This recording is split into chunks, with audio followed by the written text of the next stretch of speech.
नाशिक जिल्ह्याला लवकरच पालकमंत्री देणार. पालकमंत्री नसेपर्यंत पदाचा चार्ज मुख्यमंत्र्यांकडे. मुख्यमंत्री फडणवीसांची माहिती. कंत्राटदारांनी चुकीची कामं केली तर काळ्या यादीत टाकणार. 2 पैसे कमवा पण कामात क्वालिटी द्या. उपमुख्यमंत्री अजित पवारांचं कंत्राटदारांना आवाहन.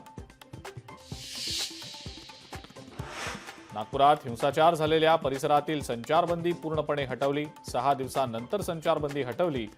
नागपूरकरांना मोठा दिलासा. हेडफोन घालून गाडी चालवणाऱ्यांवर खासगी बस चालकांसह रिक्षा आणि टॅक्सी चालकांवर सुद्धा लवकरच निर्बंध आणणार. परिवहन मंत्री प्रताप सरनाईक यांची माहिती.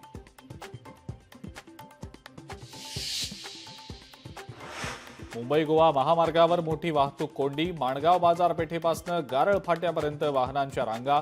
6 ते 7 किलोमीटरपर्यंत मोठी वाहतूक कोंडी.